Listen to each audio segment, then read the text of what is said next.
Hi guys, welcome back to my channel. So today I am here with a sit down video for you guys. I filmed some semi-stationary videos over the last few months, I would say, but when it comes to just straight sit down and talking, I have not done videos like this in so long. If you guys have been watching my channel long enough, you guys know that this is not a new concept for my channel, but it isn't something I've talked about in a while, and I really haven't shared an updated routine since I have transitioned into, you know, a woman. I shared a lot of tips as a teenager that I think I still definitely use to this day. My routine really doesn't change too much because once I find something that works, I kind of like to stick to it, but my products change and I feel like my delivery may be a little different now. But I recently did ask you guys for videos you guys would like to see from me, and as I mentioned in my last video, I have been getting requests to do more beauty related videos, hair related videos, and I did get requests specifically for a hygiene routine. So I felt while we're still in the season of summer before it ends, I wanted to share an updated 2025 hygiene routine. This is so exciting. So just as a disclaimer, I'm just going to be sharing everything that I'm personally doing. I'm not a doctor, I'm not a dermatologist, I'm not a gynecologist. I'm just going to be sharing tips that I like to use and that work for me, and just remember that anything that I share or things that may work for me may not work for the next person, and that's okay. If you guys do have any tips that you guys would like to share, feel free to let us know down below. I am also going to be discussing some fragrances in this video, which I've been talking about doing for the absolute longest. But yeah, you know, I briefly share some tips and things I like to do, but in this video we're getting into the nitty-gritty and talking details. So with all that being said, let's get started. I have everything written out. Hopefully I don't forget anything, but generally I think we should be good.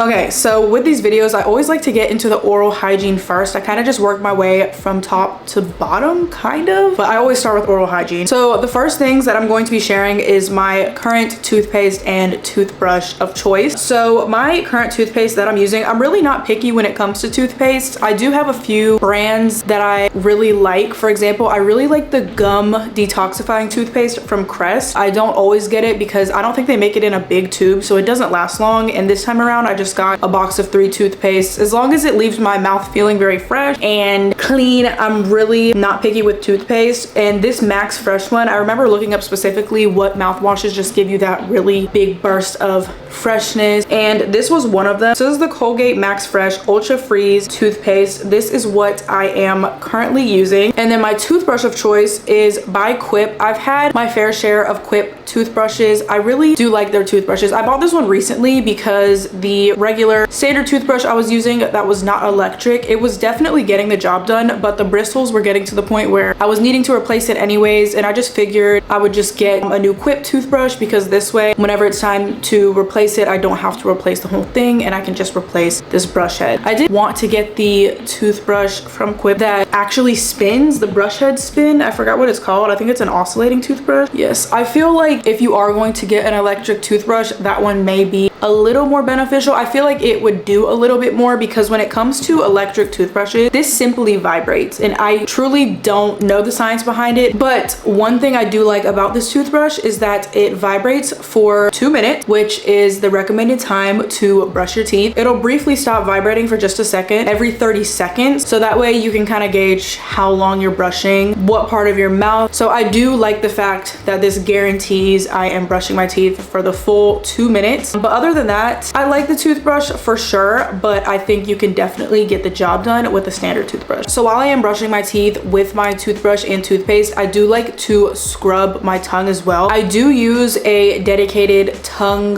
what is it called? It's not a tongue brush, a tongue scraper, which I feel really gets the job done, but I do like to kind of start the process with getting a good scrub with my toothbrush and my toothpaste and just scrubbing my tongue. I feel like I'm getting a deeper clean and really getting rid of the breath that can greet us in the morning with that deep scrub of my tongue prior to actually using my tongue brush. Brushing your tongue is so important and something I am so passionate about because that is where the majority of your bad breath actually comes from. There's a lot of bacteria that can build up on the surface of your tongue, so it is just as important to scrub that tongue, because if you are waking up in the morning, you have your morning breath, you go to brush your teeth and you just completely disregard the tongue in any way, your breath is still going to be hot, and that is guaranteed. The tongue, just as important. So this is the tongue scraper that I have right here. This one's from Guru Nanda. I'm gonna leave everything that I possibly can linked down below. It'll also stay on my Amazon storefront. But whenever I first got into brushing my tongue and realizing how important it was, I definitely started with an actual tongue brush, which it kind of has more of a rubber surface and it looks more like an actual brush that you're scrubbing your tongue with. But ever since I've transitioned to a tongue scraper, I've tried different variations of the tongue scraper, but as long as it's a tongue scraper, I'm okay with it. And I just feel like I get such a deeper clean with this scraper as opposed to the brush. I feel like I've used this terminology before, but a tongue scraper to me, or a tongue brush to me, it just reminds me of using a vacuum that has bad suction and you just kind of keep going over the area and it's not really doing anything. It's just kind of pushing things around. I mean, if you're using a tongue brush, I'm sure it's getting the job done, but I do like to use the tongue scraper, although it can be kind of nasty to see what buildup is coming off of your tongue. I've been using this for so long, so I'm so used to it at this point, but I like the fact that I can actually see it coming off of my tongue. I don't feel like I get the same effect with the tongue brush. I also like these because they're super easy to clean and sanitize. So the next thing I'm going to talk about is flossing. So flossing, from what I've heard, it's actually recommended to floss your teeth prior to brushing. Flossing first, to my knowledge, is supposed to really just dislodge anything that you could have built up in between your teeth, such as leftover food, bacteria, whatever it may be. This way you're allowing your toothbrush and toothpaste to further work into those crevices that could still possibly have built up in between them if you don't floss prior to brushing. I have these two options because I do like to use both. Honestly, I will say that the floss picks are more for just the convenience of them if I don't feel like actually using the string floss and maneuvering around my teeth. But realistically, the string floss is recommended and it's proven to be more effective just due to the way that the string floss allows you to adapt to the shape of your teeth and really just get in there in places that I feel like the floss picks cannot. It's just known to be better for plaque removal. I feel like with the floss picks, you're just a little bit limited, and that I've realized if I do consistently use these floss picks, which is still flossing, if I'm using these floss picks every day, if I go in after a while with the string floss, my teeth, I still get that irony, metally taste in my mouth, which means my gums are literally bleeding. And that just shows that it's just not getting as deep of a clean as the string floss does. So I will always recommend this first. And I feel like this is just a good backup to have if you want. But if I could buy one and use just that one for the rest of my life, it would be string floss, because I do feel like it gives you a deeper clean in between your teeth. Flossing is so important though. It's just going to get in those hard to reach places that the toothbrush just can't. So flossing, super important. So I think this is the last thing when it comes to oral care, which are just some rinses. These are two different things. So the first thing that I have right here is by Guru Nanda. This is different than a regular mouthwash. This is actually pretty much coconut oil, and this is used for oil pulling. I feel like this is just a way to step up your oral hygiene. It's not necessary, but I've been onto oil pulling since I was 12 years old. I feel like it really benefits my oral hygiene, and it's just an extra step to get rid of bacteria in your mouth, which is something that can cause our bad breath. And I just feel like this just really resets my mouth and gives me a super deep clean. This in itself, it's coconut and mint. So it has the coconut oil with a touch of mint. So it is refreshing, but it's not going to give you the same crazy fresh breath that a regular mouthwash is. If I'm using this, I'm gonna also go in with this. Oil pulling also has been promoted for teeth whitening. I don't think anything's been actually scientifically proven for that, but I do definitely see an improvement in my oral hygiene when I oil pull. Mind you, this isn't for everyone. It is requiring you to swish an oil in your mouth for 10, 15, 20 minutes, but honestly, it goes by so fast for me and it doesn't bother me, but it's definitely not for everyone. I'm super low on this bottle. I don't know if you guys can see. So mouthwash is one of those things. I guess I'm not really picky with mouthwash. I do consistently buy TheraBreath mouthwash the most. I think I just bought this one this time because it was less expensive. TheraBreath is promoted to keep your breath fresh all day. And if I had to stick with one mouthwash for eternity, it would definitely be TheraBreath. So although I'm using this one now, I kind of fluctuate, and it comes to that with a lot of my products. So something I'm using this month, I may not use next month, but I was interested in trying trying this one because for one, it's alcohol free and I just really don't like my tongue being on fire when I'm using mouthwash. Not to mention it leaves my mouth feeling so dry. Like I don't want my mouth to feel dry after using mouthwash. The alcohol just dries out my mouth. So I always like to use something that's alcohol free. That's another thing that I like about the TheraBreath mouthwash. But since I like the Crest Gum Detoxify toothpaste, I decided to use the mouthwash and it works really well. This also says it has 24-hour protection. This is in the cool wintergreen flavor. But yeah, I'm really not picky when it comes to mouthwash. I just like something that's alcohol free and that gets the job done. So this is what I'm currently using, but I'm sure after I finish using this one, I'll probably end up going back to TheraBreath. Okay, I think that's everything when it comes to my oral care. Yeah, now that we're done with oral care, we're gonna get into what I am currently using on my body. So I'm gonna put all this stuff away because if I don't, I'm gonna end up having so much stuff on the floor. I'm gonna have to put it all away after. Look at my pants. Hopefully it's not too dark. I am filming this video at 6:51. For context, I think I'll be okay. So the next topic that we're going to get into is my body care inside of the shower. So this is my go-to routine that I like to do while I'm actually in the shower, washing my body. And I do feel like when it comes to our body care and smelling good throughout the entire day, this is the most important part because we can use scented lotions all day, we can use perfume all day, but if our body is not actually clean, the bacteria and buildup that we can get on our skin is what is going to make us smell the worst. So this is where we get rid of all of that. So the first thing I wanted to share, this is more of an honorable mention because I don't do it all the time, but I do love the benefits of it. And when I do remember to do it, I definitely will do it. So it's honestly not a part of my daily regimen, but it can be done daily. And this is a great way to exfoliate your skin. I will say dry brushing is quite harsh. So if you're not used to it, you may realize that it's very intense. At the same time, it's so relaxing because not only is dry brushing great for exfoliating your skin, but it's also great to get the blood circulating throughout your body. And I feel like you can genuinely feel that happening whenever you're dry brushing. It's so relaxing for me personally. I got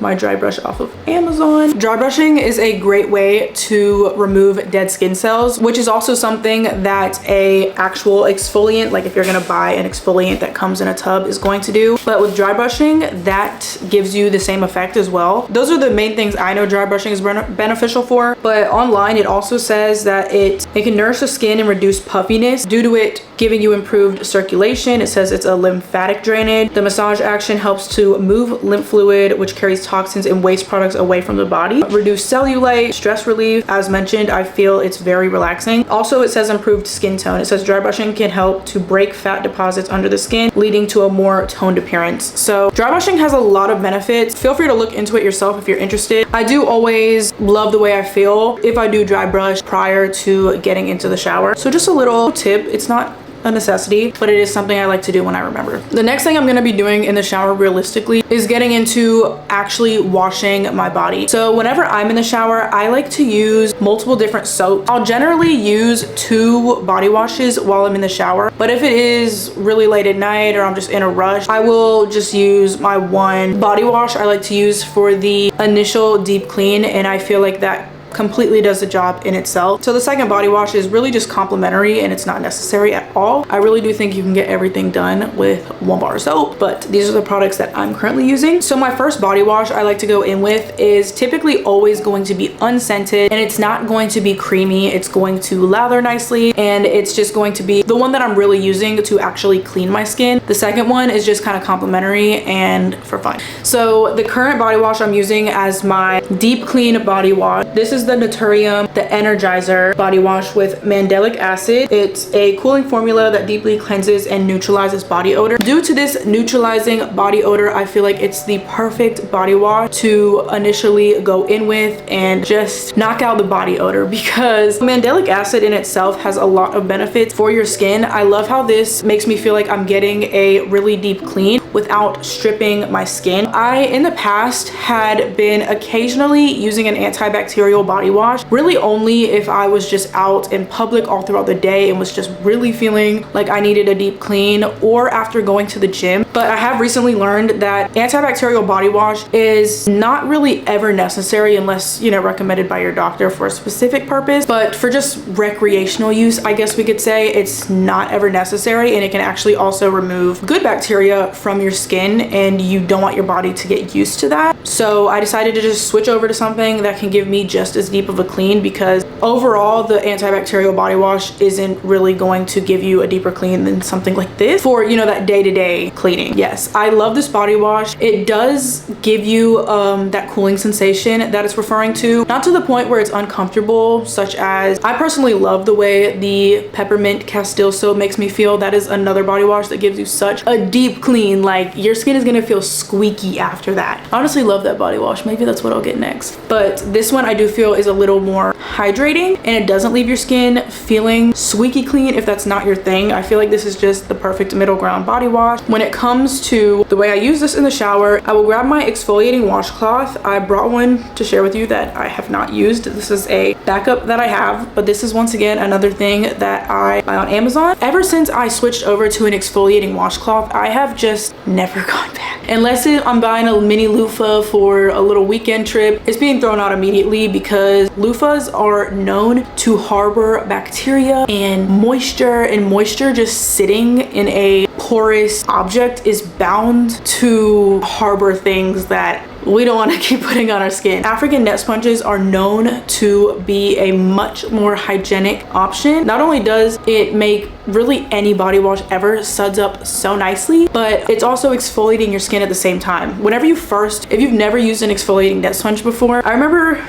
breaking open a new exfoliating net sponge is always a little humbling because it is so harsh it feels at first, but they end up softening up after a few uses where you're still getting that exfoliation, but it doesn't feel like it's literally ripping your skin off. Also, a good thing about these is that you can wash them. These are actually machine washable. They do last so long, and I would never rely on a loofah ever again to get my body clean because I feel like it's actually, if not, doing the opposite. So I like to go in with the exfoliating net sponge. I'll get a good 2 or 3 pumps of the body wash. This is gonna be super foamy. I'm just gonna wash everything. I'm gonna wash my arms, my armpits, the back of my neck, behind my ears, my whole body. I definitely don't use this for my vagina, and I don't really scrub hard in my butt crack with this as well. I'll maybe like, you know, get around the area, but this is just mainly for those main body parts to get that initial deep cleaning prior to doing anything a little more intricate, I guess you could say. So another little fun tip I wanted to share with you guys is I have this brush. I think this is actually supposed to be a nail brush, but I like to buy these. I got mine off of Amazon, and this is such a good way to deep clean those feet. We need to be washing our feet. Our feet are in socks and shoes all day. It's hot outside. We need to be deep cleaning our feet. Our feet are not going to clean themselves, and I'm not just going to rely on my body wash to trickle down to my feet and hope for the best. I'm going to be scrubbing my feet, and that is where this nail brush comes in handy. I like to get a pump of this body wash.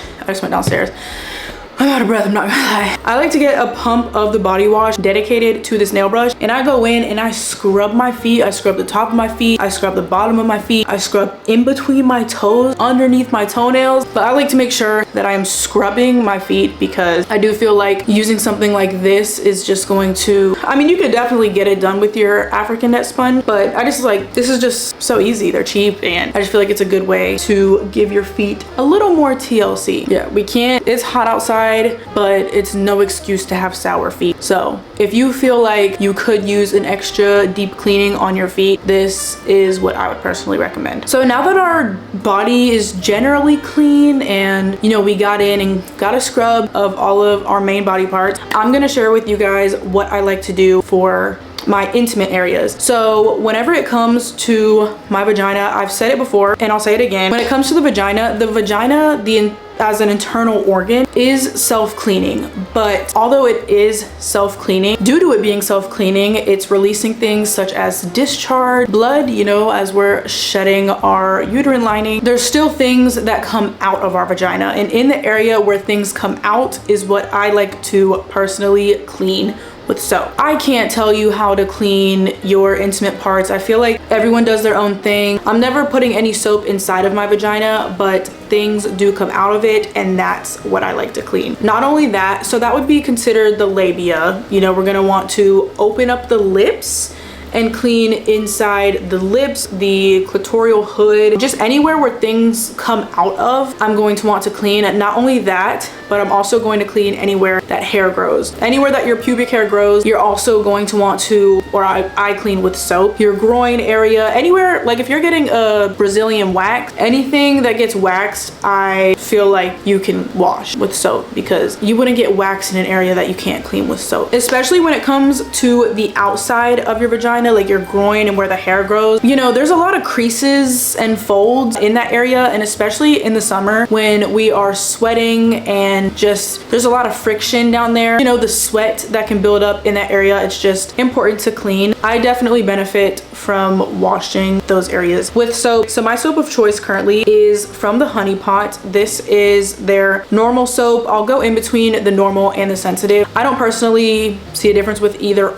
or, but I feel even if you don't have issues, it doesn't hurt to just stick with the sensitive version, because it is such a sensitive area as is. So the least amount of ingredients in that area, I would say, the better. Yeah, it says help support a healthy vaginal pH range. It says lavender, organic apple cider vinegar, and rose water. It doesn't really have, it smells mainly of apple cider vinegar, to be honest, but it is using ingredients that's not going to throw off your vagina's natural pH. Although we don't want our vagina to smell, it's also not supposed to smell like flowers, roses, and unnatural things like that. It's naturally going to smell like a vagina, but when there is any scents that are concerning and not what you would usually smell down there, that's when it's time to consult with your gynecologist. But I haven't had any issues with this. I don't use any sort of washcloth or anything in that area. I feel like the best thing to do is to go in with your hand, at least for me. I just feel like anything else is too harsh, and there's just nothing down there I can't clean with my hand. Yes, I'll shake it up first, let it get super foamy. I'll use about 2 or 3 pumps of this, and I'll just go in and clean all of those areas, rinse thoroughly with water, and that tends to do the job for me. And then when it comes to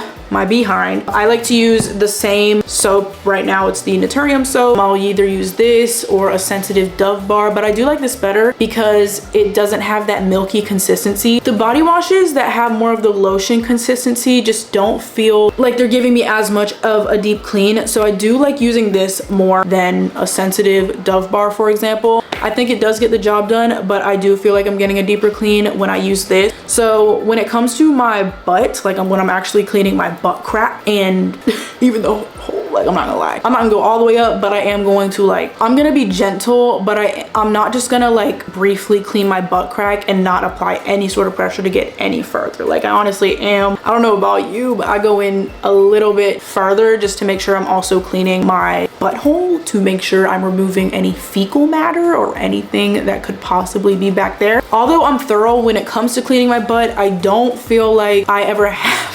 My family's probably out there like, what the hell is she talking about? I don't ever feel like I have a hard time maintaining that area due to this one thing that I will continue to rave about, and I will never have a bad thing to say, and that is having a bidet. Owning a bidet is one of the top things you can do for your hygiene. Bidets are so common in so many other countries. People use bidets. So if you're not familiar with what a bidet is, it's basically a system that you can install into your toilet. So where after you go number 2, you literally have water with pressure that's shooting up your butthole. It sounds kind of, I remember I was so scared to use it the first time, but once I did, it was a wrap. There's no way I could go without a bidet now. And if I did have to, I'd have to shower afterwards, because there's just no way in hell that you are going to take a wipe your ass with toilet paper and everything's gone. There's just no way. It's dry. It's just, we at least need some sort of wipe. But wipes can be tricky because I changed my camera battery. But yeah, I can't recommend flushable wipes as a consistent system to rely on, because although there is wipes that are promoted as flushable, they're never actually supposed to be flushed. It's just more of a reason to get a bidet. I can leave the one that I use down below and in my Amazon storefront, but there's just no reason not to get one. And I promise you, once you use one, you will never go back. I will leave the bathroom after taking a dump feeling clean. That is something to brag about. So I do feel like having a bidet is a part of my butt hygiene, okay? Because there should be no reason. I remember I saw a video once that was like, when you take a dump and no matter how much toilet paper you use, it's still streaky. yeah, a bidet will solve all of that. Let's just say that. I will always clean my vagina before I clean my butt, because you do not want to go in and clean your butt, potentially have fecal matter on your hands. Even if you wash your hands after in the shower, I just would recommend washing your lady bits first when it comes to the intimate areas, since it is so sensitive. And I just feel like that's the same as wiping back to front. Like, you just want to do the front first and then make your way to the back. When it comes to my butt, I will either use my hand, or if I want, I will go in with something super mild when it comes to the texture of the cloth I'm using. But this is just a baby washcloth. If you do want to go in and use some sort of cloth for your butt, some people like to use it for their intimate area as well. I don't. I just use my hand. I feel like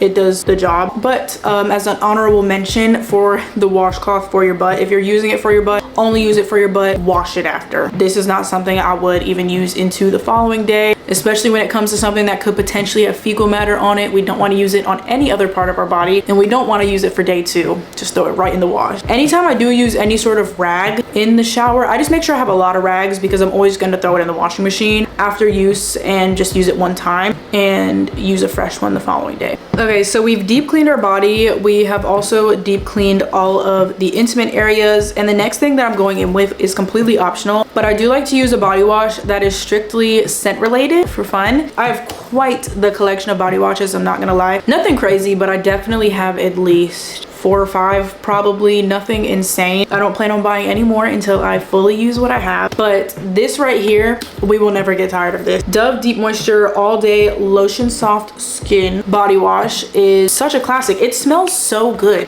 I don't know what it is, but I just love the way the Deep Moisture body wash from Dove smells. I have this huge container of it that I got off of Amazon. So the reason I wouldn't use this as my overall cleanser, I briefly mentioned it a little bit earlier, but it has a lotion-like consistency, and this to me is like trying to wash your body with a scented Bath & Body Works lotion. It just, although it does suds up and I feel like it could get the job done, I don't feel like it has the same deep cleansing, bacteria removing property that a soap such as the Naturium body wash is going to do. Like, this has nothing about this promotes neutralizing body odor or deeply cleansing. So I just feel like this is a great way to add moisture back into your skin, since it is the Deep Moisture body wash, and it also is going to be the body wash that's going to kind of linger on your skin out of the shower. Not for long. I wouldn't rely on the body wash to be my scent that's going to carry me through the day, but it definitely could. As long as your body's clean, you really don't have to rely on lotion and perfume to smell good. Those are just kind of add-ons, but the most important thing is making sure that our body is clean. Don't give yourself a hard time for not having the biggest scented lotion and perfume collection, because as long as you're clean, you're doing something right. So I feel like that's everything I had for the in the shower body care.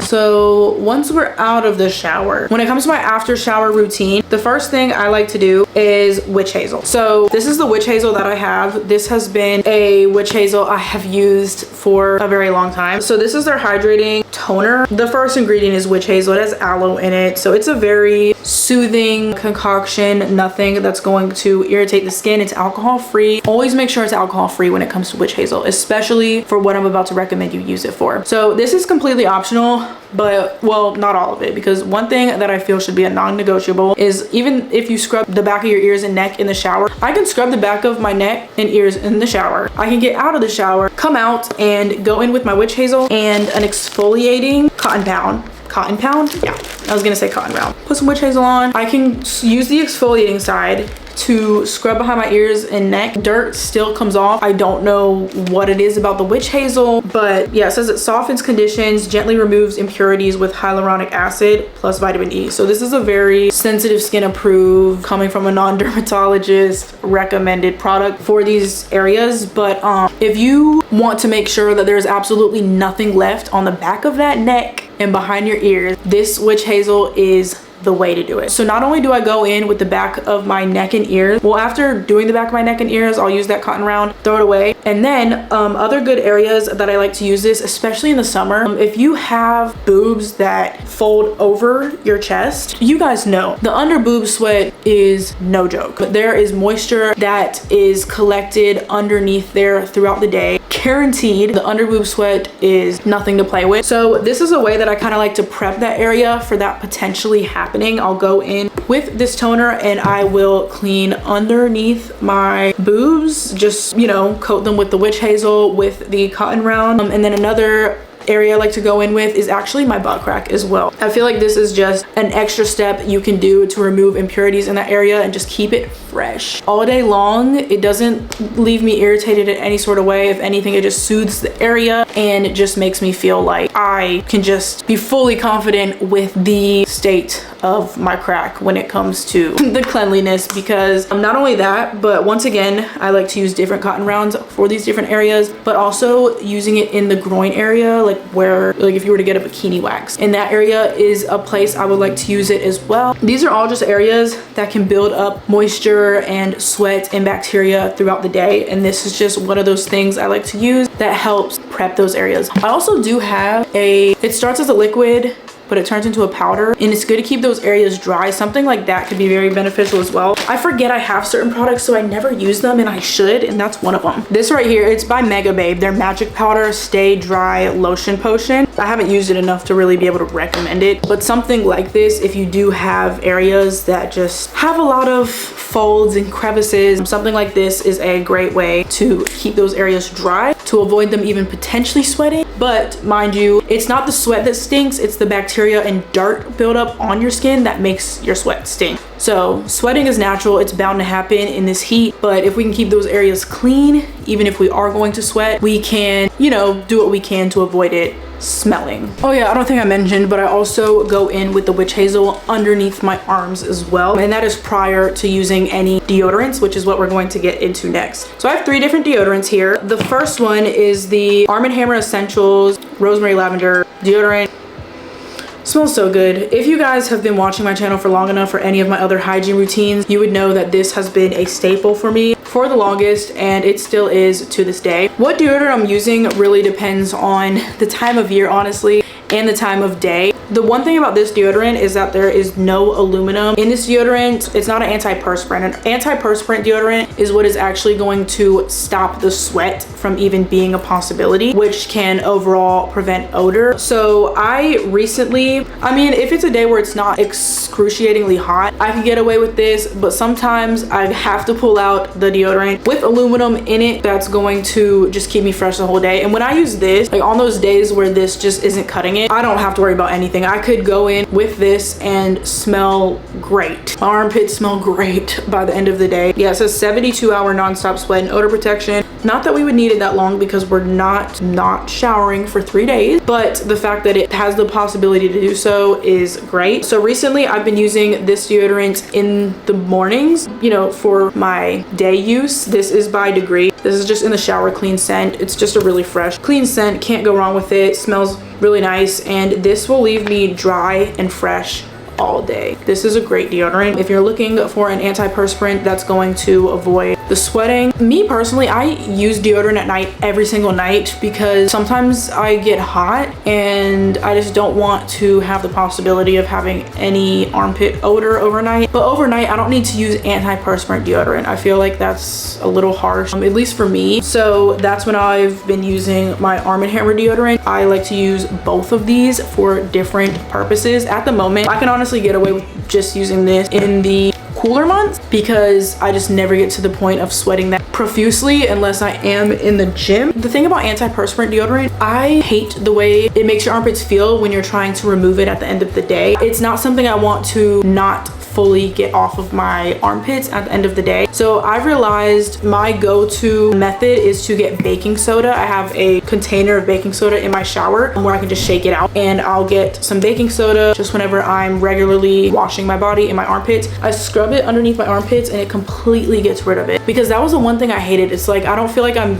getting a deep clean of my armpits if I'm not even scrubbing my deodorant off. So that's been my way of avoiding that feeling from persisting, because I don't like to not feel like it's not off of my armpits. So this is more of an honorable mention if you are somebody that just sweats a lot and wants that extra protection in areas outside of just your armpits, because I would never apply this anywhere but my armpits, I would go in with something that's made for the rest of your body. This is by First Aid Beauty. This was actually gifted to me and I really like it. It's their whole body deodorant cream, 24-hour odor control in the fresh citrus scent. So this is something that's made for areas outside of your armpits. This is also something I will use at night if I'm just wanting something that doesn't have as many chemicals in it and it's not an antiperspirant, just to keep me fresh overnight. But this is something if I was to just really want that extra protection for the day, especially in the summer heat, that I would use, for example, underneath my breasts. You could use this in your butt crack, you could use this in your groin, you could use this in any sort of crevices and folds, not all of them, but the ones that you can safely apply this to. This is just going to be an extra layer of protection for you. If I really felt like it was necessary, that's not something I really do consistently,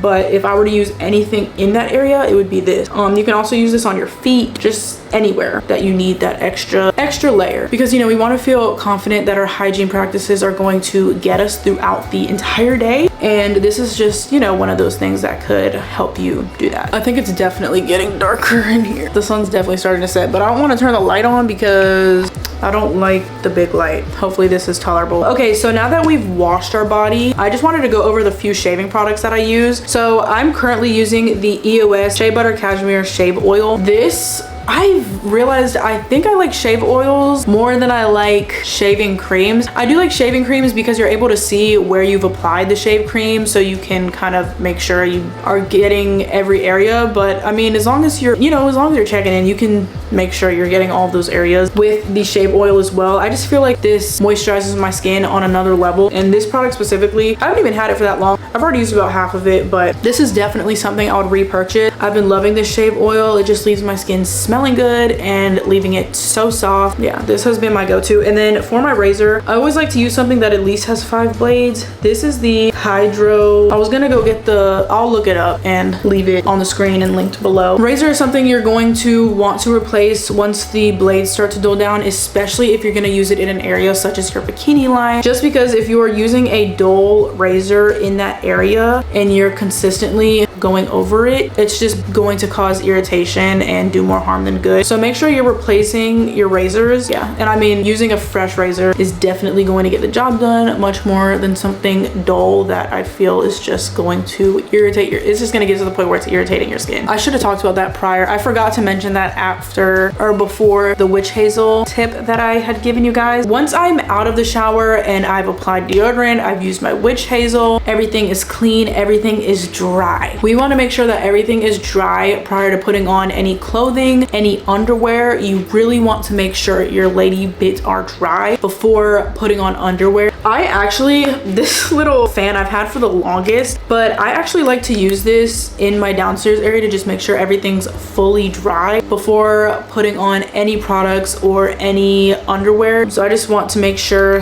that everything is fully dry before putting on any underwear or any clothing. So when it comes to lotions, I have quite a few. The one I've honestly been using the most is the EOS. They came out with a body cream oil type of thing. I love to use that body cream. I'll use that during the day, I'll use it at night. But if I do want something lighter for the day, I will go in with just a regular body lotion. So I have a few of those here that I would like to show you guys. First one being the Vaseline Cocoa Radiant Body Lotion. This has been a go-to of mine for years. If you're wanting something that's just lightly scented, smells a little sweet but not overpoweringly sweet like I feel the EOS Vanilla Cashmere can be, if you're not into super sweet and gourmand type of fragrances, this is the one for you. It's just very neutral smelling. You could mix it with any perfume you want to use, because I do tend to use lotions that will mix well with my perfume, and this just goes good with everything. You can't go wrong with Vaseline Cocoa Radiant. Another one I have that's quite the opposite of the Cocoa Radiant is this Soap and Glory Calla Fruity Hydrating Body Lotion. I love Soap and Glory body care products. I'm surprised they haven't made an appearance more than once in this video. I just don't currently have body washes from them or any body scrubs from them. They have foot cream, they have hand cream, they have everything. Yeah, I love Soap and Glory, but this right here, if you want to smell like a fruit smoothie, just super fresh, fruity, this is the scent for you. It smells so good, and this scent is also so nostalgic. nostalgic for me because this is something I came across back in 2019. These are good because they're lighter moisturizers. If you feel like a body cream is too heavy for you during the day, which is completely understandable, these are good options. But I do like these because they are still moisturizing, because I do some body washes or body lotions that I just feel like my skin still feels dry after. This is not that. It's just not as heavy as a body cream, which is a great option for during the day, especially in the summer if we just want to keep the products light and we don't want to feel anything heavy and sticky on our skin. One thing I also love to do is mixing my body oil or mixing my body lotion with the body oil. I've had this body oil for, I feel like I got it maybe November of last year. I've had it for a while. I honestly don't use this really consistently right now, but the Nativa Spa, I'm pretty sure this is a Brazilian brand. Their Madagascar vanilla body oil is amazing. I honestly need to just leave this out on my counter because I have so many products that I forget what I even have, and that's why I don't always use everything I have, because if it's out of sight, it's out of mind. If you're wanting a way to elevate your moisturization in your skin, body oil is the way to do it. And if you're not a huge fan of perfume but you still want to smell nice, this is a great way to incorporate some scent without needing to spray perfume. If you're just wanting something super light, this smells so good. It's not your average vanilla. While we're on the note of perfume, I did want to share with you guys my top fragrances that I have been using this summer. I'm not gonna go super in depth in this video because this is more hygiene related and I don't want to get super in depth of all of the notes. I'll leave them on the screen, but I am gonna share fragrances that have been my go-to as of recently because my scent preferences change so much throughout the year. There's scents that I love to use in the fall and winter that I just despise in the summer because they're too heavy and cloying and they're just not scents that are really marketed for the warmer months. And that's when I'll go in with other scents that I have that are more on the fresh side. They're light. They can still be sweet, but not sickly sweet to where they are kind of off-putting in the warmer months. When it comes to perfumes, I have some more expensive and also some more affordable options here. I don't think it costs a lot of money to smell good, and there's so many fragrance mists and things that are less expensive that can make you smell great. So just because I'm suggesting, or some of my suggestions may be on the pricier side, does not mean it's necessary in order for you to smell good. But the first two perfumes that I wanted to share are from the Glossier line. If you've been a consistent watcher, you know that this perfume right here has been a ride or die for me. It is one of my favorite scents of all time. It's stuck with me since I was 17 years old. I will be 24 this year. That just makes me twitch to think about. Glossier You, this has notes of pink pepper, iris, and ambroxan, which is something I tend to love in fragrances, and ambrette seeds. It's described as a warm, musky, and slightly sweet scent that's intended to be a skin scent enhancer. So the reason Glossier You is called Glossier You is because it's supposed to smell relatively different on everyone. I think ambroxan is that note that kind of gives the perfume that effect. It is more of a skin scent, so this isn't something that is offensive in the slightest. This is a scent that does stay closer to your skin, I would say. Yeah, you just can't go wrong with Glossier You. Another perfume that I wanted to recommend is from the Glossier line as well. This is the Dew version of the perfume. I did want to include a couple fragrances in this video that aren't as feminine leaning or aren't as sweet because that isn't everybody's cup of tea. This right here I think would smell so good on a man or a woman. This one is a lot more on the fresh side. I just recently wore this and it's just one of those scents that once you spray it, you just can't stop inhaling it. This is more of a warm woody fragrance with a focus of Palo Santo, frankincense, and myrrh. That makes it almost seem like it smells like essential oils, but I don't get all of these scents. I'd say the Palo Santo I do, but top notes are sweet violet. It also does have the ambroxan and the ambrette. I think all of them do, but I do feel like this is more on the fresh side, and this perfume does not have any gender at all. Not that perfumes do, but it's definitely less feminine. It's another one of those non-offensive fragrances that I think anyone could wear. These also, both of these are really good for both the warmer months and the cooler months. I think these would be great choices. These, especially Glossier You, carries me throughout the entire year. You just can't go wrong. My boyfriend also loves this on me, and this is one of the scents that he will always comment on when I wear. So another scent that I wanted to share that is on the sweeter side, but it's also, I feel like both the Glossier perfumes and this perfume are affordable when it comes to perfumes, because perfumes can be really pricey and these are on the more affordable side. So this is Kylie Cosmic. This is definitely on the sweeter side, but it is the most gorgeous scent ever. This scent puts me in a trance. I'm not gonna lie, it smells so good. I didn't know what to expect when smelling this fragrance, but I was immediately a fan. It took no convincing. It's an ambery floral scent. It's warm and sweet. This is another scent that would be great for both the warm and cool months. I don't feel like it's better for either or, but the one thing I don't like about this scent is that it doesn't last all day. This is something that you would want to take with you throughout the day or have a travel size of and kind of touch up on. Yes, his top notes are star jasmine, blood orange. The middle notes are golden amber accord, red peony accord, and then the base notes are vanilla musk accord and cedarwood. So it has a sweet, definitely has a sweet factor to it, but it also has florals and just other notes that give it some sort of freshness. I don't ever feel like this I wouldn't feel is too cloying for the warmer months, but I did want to recommend this one because I think it smells so nice and it's also not super expensive. The other one she came out with also smells really good, and I think that would also be a great scent for the summer. I don't own it, but that one is more on the fresh side. It has pear and it just kind of has like a sparkling characteristic to it that would be great. That may be something I'm gonna need to pick up because that one's also amazing. I actually didn't love it at first, but that one grew on me. That one didn't take any convincing. The second one did, but it does smell really nice if you're looking for something a little more fresh and not as sweet. This perfume I just recently bought. I just came back from a trip from DC to visit some family, and they had this store called the Olfactory. It's actually a place where you can create your own fragrances. If I would have known beforehand, I would have loved to schedule a class for that. They do have a place like that here in Charlotte that I'm gonna have to end up doing, but they did also have scents on display that you could just purchase, and I fell in love with this one. They had a whole row, probably at least 10 fragrances, and nothing spoke to me like this fragrance did. This, oh my gosh.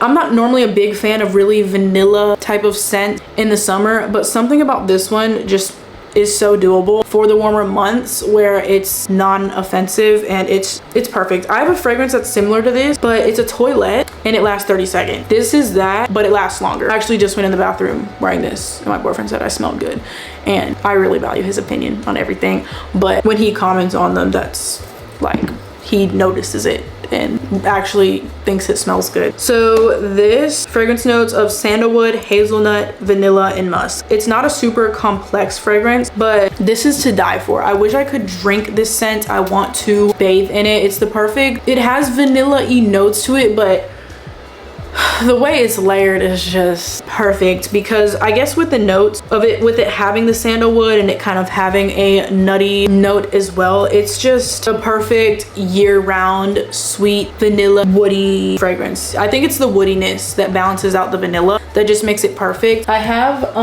Vanilla 28 by Kayali. That's once again another amazing vanilla fragrance, but that one I can't carry with me into the summer. It's too heavy and the woody notes are just too intense and strong for the summer in my opinion. This is like a lightened up version of that where it still has those woody and vanilla type of notes in it, but it totally works in the summer. So the last perfume that I'm going to be recommending in today's video is such a classic. I think it's my second bottle of this fragrance because it lasts a while and you don't need much. But the Chance Chanel, the pink bottle, I have this one, I have the orange and I have the green, but this is heavenly. I love Chance Chanel perfume. This is the perfect everyday, this would honestly be a great signature scent. It's perfect. This is something you could wear year round, but it is so absolutely perfect for both the spring and the summer. This is such an addictive scent. I always know when someone's wearing this perfume. I remember when I was on a dinner cruise I was on with Delaney last December and someone was wearing this. Mind you, it's a huge boat. I could smell this. I don't know who it was, but I knew someone was wearing this. I've had one of my friends wear this before and I immediately knew what she was wearing. It just It's so captivating and it just never gets old. If I did only keep 5 fragrances and get rid of all of my other ones, this would definitely be in the top 5. I truly don't know how you could dislike this perfume. Even if you're not gonna wear it, you're gonna like how it smells on somebody else. So with all of that being said, that is going to be all of my tips and tricks that I'm going to be sharing in today's video. That is my updated 2025 summer hygiene routine. I hope that you guys were able to pick up some tips. Once again, if you guys have anything you would like to share or that you think I could maybe add into my routine or that you guys would recommend, feel free to leave your feedback down below. I'm excited to see what you guys do to keep yourself fresh throughout the summer and some of your go-to fragrances. I can talk about perfume and everything scented forever, so I'm all ears. But yeah, with all of that being said, I really hope you guys enjoyed today's video. It is 8 o'clock at night. It's getting dark, so this is the perfect time to close off this video. My boyfriend and I are about to go eat and chill for the night, and I'm looking forward to it. But yeah, thank you guys so much for watching this video. Let me know how you felt about the just sit down chit chat type of content. I'm excited to bring another one of these back onto my channel. I appreciate you guys so much for watching, and I will see you guys in my next video. Bye.